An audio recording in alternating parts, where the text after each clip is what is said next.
Hello students, कैसे हैं आप सभी। आज हम एक नया कॉन्सेप्ट लेकर आए हैं क्लास 12th अकाउंटेंसी में एनालिसिस ऑफ फाइनेंशियल स्टेटमेंट, जो हमारा पार्ट 2 है। उसके अंदर एक टूल है common size statement.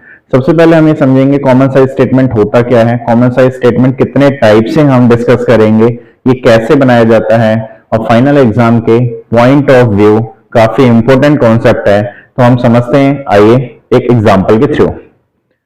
First of all common size statement को हमने दो पार्ट्स में डाला। First of all balance sheet and second is income statement. Balance sheet कैसे बनाई जाती है कॉमन साइज में, और इनकम स्टेटमेंट कैसे प्रिपेयर की जाती है, देखिए कैसे करते हैं। फर्स्ट ऑफ ऑल हम बैलेंस शीट लेकर चलते हैं कि कॉमन साइज बैलेंस शीट कैसे प्रिपेयर करेंगे। बनाइए एक format, common size balance sheet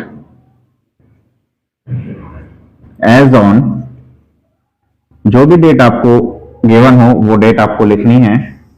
format easy है, लास्ट क्लास की तरह फॉर्मेट सिमिलर है हमारा, फॉर्मेट में कोई भी चेंजेस नहीं है। देखिए फर्स्ट ऑफ ऑल क्या हमने लिखा था इधर, पर्टिकुलर्स, तो पर्टिकुलर्स ही लिखेंगे। पर्टिकुलर्स, यहां हमने नोट नंबर लिखे थे तो नोट नंबर लिखेंगे। यहां हमने लिखा था previous year and then current year, same as is ऐसा ही लिखेंगे। For example 2007 is the previous year and 2018 is the current year. And next is, इसमें भी सेम एज इज दो फॉर्मेट आपको बनाने हैं। पहले हमने इंक्रीज और डिक्रीज फाइंड आउट किया था, परसेंटेज फाइंड आउट करना है। परसेंटेज दोनों कॉलम में, मीन्स 17 का क्या परसेंटेज रहेगा और 18 का क्या परसेंटेज रहेगा। आइए एक एग्जांपल के थ्रू देखते हैं। यहां हमने लिखा first of all equity and liabilities. Equity and liabilities, equity and liabilities के अंदर हमने share holder fund, share holder funds, share holder funds में हमने शेयर कैपिटल लिए, share capital. Second is reserve and surplus लिए, एंड शेयर होल्डर फंड के बाद हमने नेक्स्ट नॉन करंट लायबिलिटी ले ली, और नेक्स्ट इज करंट लायबिलिटी ले ली। हमने फिगर एज्यूम किए, share capital for example 10 lakh, और यहां शेयर कैपिटल 15 लाख। इसके बाद रिजर्व एंड सरप्लस हमने लिए 5 लाख, और यहां रिजर्व एंड सरप्लस यहां भी same as it is 5 lakh. Non current liabilities हमने यहां पे ली 2 लाख, और करंट लायबिलिटीज हमने ली 3 lakh. Same as it is यहां हमने नॉन करंट लायबिलिटी 2 लाख, और ये हमने लिया 3 लाख। सिमिलर ले लिया दोनों में, 17 में भी और 18 में भी। ये हमारी total equity and liability side हो गई। 10 15 15 टू 17 320 लाख, एंड नेक्स्ट ये हो गया 15 5 20 25 लाख। नेक्स्ट कॉलम में हमने यहां लिया non current assets and current assets. अब नॉन करंट असेट्स हमने यहां लिया 15 लाख, और यहां लिया 5 लाख, टोटल हो गया 20 लाख। और यहां हमने लिया इसे 15 lakh and 10 lakh divide by 25 lakh, total इसका कर लिया 25 लाख रुपीस। इतना फॉर्मेट तो आपको क्वेश्चन पेपर में गिवन होगा, और आपकी बुक्स के अंदर भी गिवन होता है। Particular note number 2017 means previous year, 2018 means current year. अब 17 का हम कैसे परसेंटेज फाइंड आउट करेंगे, 18 का परसेंटेज हम कैसे फाइंड आउट करेंगे, वो हमें आज इस एग्जांपल के थ्रू डिस्कस करना है कि कैसे फाइंड आउट किया जाएगा। देखिए ये आपको नजर आ रहा है हमारी शेयर कैपिटल, शेयर कैपिटल नजर आ रही है आपको 10 लाख रुपीस की। 17 की हम यदि बात करते हैं, और 10 लाख टोटल लायबिलिटीज हमारी 20 लाख है, कि हमारी जो शेयर कैपिटल है टोटल लायबिलिटीज के कंपैरिजन में कितना परसेंटेज है। तो हम कैसे कैलकुलेट करेंगे, 10 lakh upon 20 lakh, 10 lakh upon 20 lakh multiply 100, तो कितना आ गया, 50% आ गया। 10 lakh divide by 20 lakh, calculate कर लेना, जिसे कैलकुलेट करना नहीं आता 10 lakh divide by 20 lakh into 100, तो कितना आ गया आपका 50% आ गया। Same as is reserve and surplus हमारी टोटल लायबिलिटीज के कंपैरिजन में कितना परसेंट स्टैंड कर रहा है इस 17 की बैलेंस शीट में, 5 lakh divide by 20 lakh into 100, तो कितना आ जाता है 5 लाख अपॉन 20 लाख इंटू 100, तो कितना आता है आपका 25% आ जाता है। 5 lakh divide by 20 lakh into 100, 25% हमारा रिजर्व एंड सरप्लस स्टैंड कर रहा है टोटल लायबिलिटीज के कंपैरिजन में।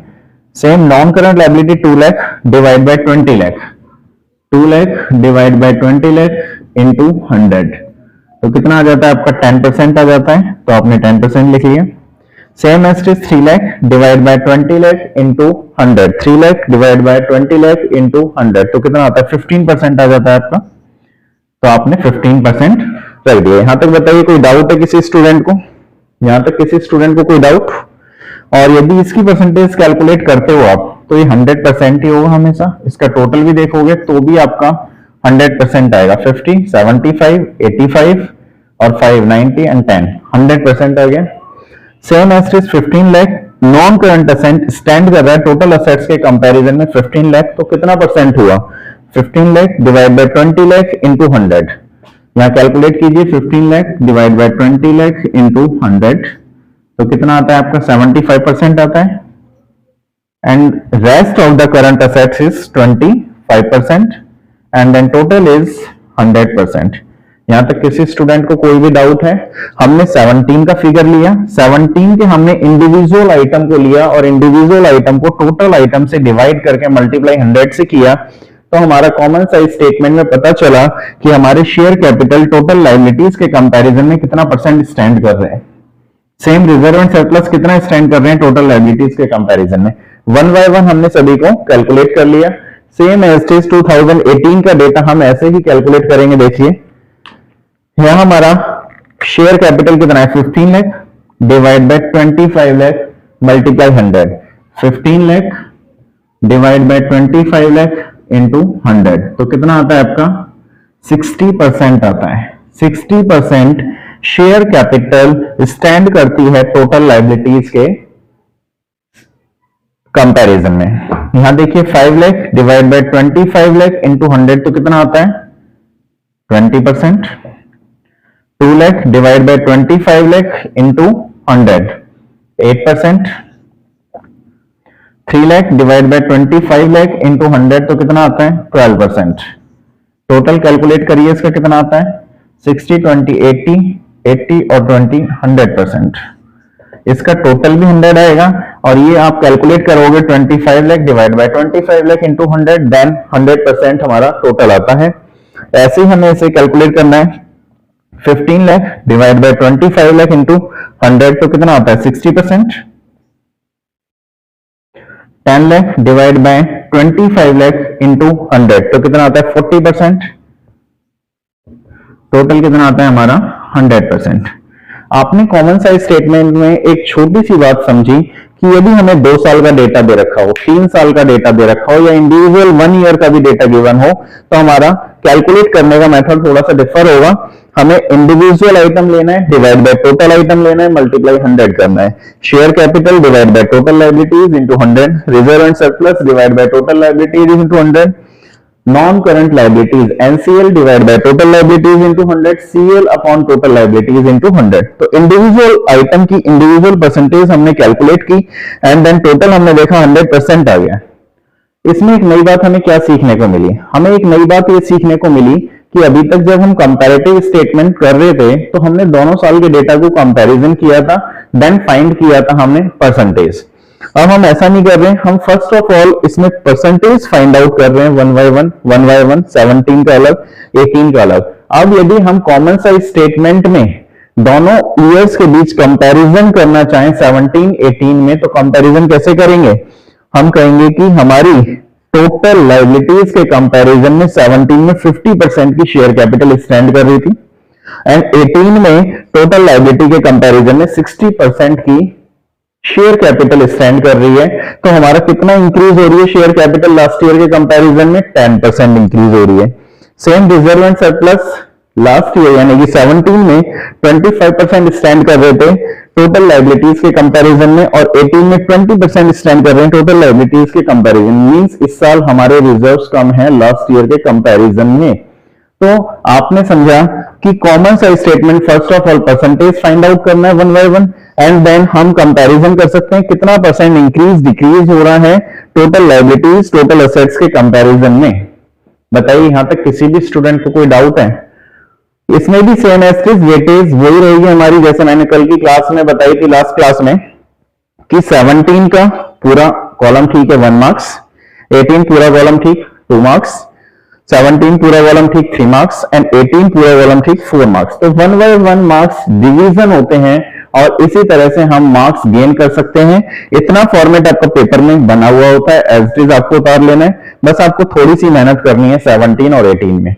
और कई स्टूडेंट माइंड में ये भूल जाते हैं कि कंपैरेटिव कैसे करना है, कॉमन साइज कैसे करना है। तो एक छोटा सा लूप होल है, छोटा सा माइंड में याद रखना, comparative means comparison, comparison means पहले दोनों साल के डेटा का कंपैरिजन होता था, उसके बाद फाइंड आउट करते हैं। और कॉमन साइज में आपको ध्यान रखना है इंडिविजुअल परसेंटेज फाइंड आउट करनी है अलग अलग ईयर्स के बेसिस पे। उसके बाद यदि हमसे कोई पूछता है कि कितना परसेंट इंक्रीज हुआ कितना परसेंट डिक्रीज हुआ, तो हम उसके बाद कंपैरिजन कर सकते हैं।